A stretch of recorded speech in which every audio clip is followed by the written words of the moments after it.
प्रियजनों को मेरा नमस्कार, बड़ों को प्रणाम। मेरा नाम लव कुमार है और मैं बनारस से हूँ।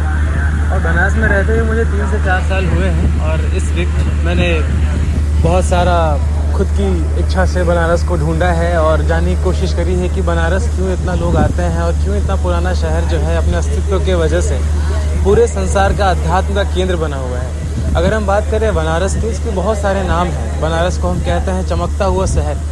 अगर आप एक बुक की पढ़ेंगे, बहुत सारी किताबें हैं इसमें जिसमें लिखा हुआ है बनारस को कहा गया था सिटी ऑफ लाइट्स, वो जगह जो हमेशा चमकमाता हुआ रहता है, चमकता हुआ रहता है। बनारस का एक और नाम है वाराणसी। इसे वाराणसी इसलिए भी कहते हैं क्योंकि ये वाराणसी 2 नदियों के संगम के बीच में बसा हुआ है और वो नदियाँ हैं वरुणा और अस्सी।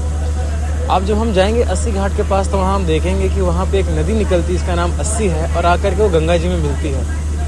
उस घाट को हम कहते हैं, उस कॉन्फ्रेंस को कहते हैं हम वरुणा, अस्सी और गंगा संगम।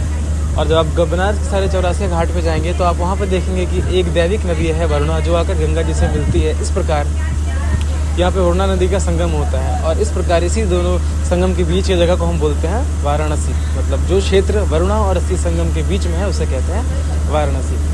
वाराणसी का एक मिड पॉइंट है जिसे हम कहते हैं पंचगंगा घाट। ये पंचगंगा घाट वाराणसी के मध्य में स्थित है जहाँ से वरुणा और अस्सी संगम की दूरी समांतर होती है। अच्छा, जो वरुणा संगम से पंचगंगा की जो क्षेत्र है उसे हम कहते हैं विष्णु काशी।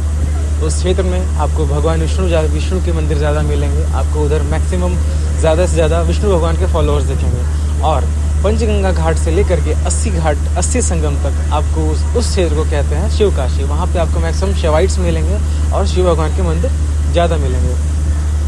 बनारस एक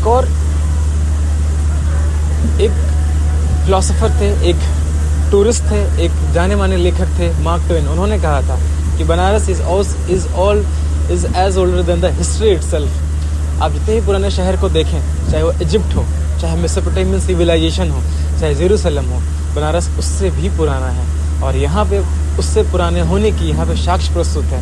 अगर हम बात करें कार्बन डेटिंग की तो यहाँ पे ऐसे मंदिर हैं जो कि पिछले पुराने 200 से 2000 साल से यहाँ पे एग्जिस्ट कर रहे हैं। तो इतनी पुरानी यहाँ पे श्रृंखला जो है, इतनी पुरानी सदियों से जो यहाँ चीज़ें एक धरोहर के रूप में है, ये बनारस को बनाती है और एक पूरे विश्व का अध्यात्म का केंद्र बनाती है इसे। यहाँ पे जो इतने समय से पुराने लोग रह रहे हैं, यहाँ पे उनकी जो हर दिन की जो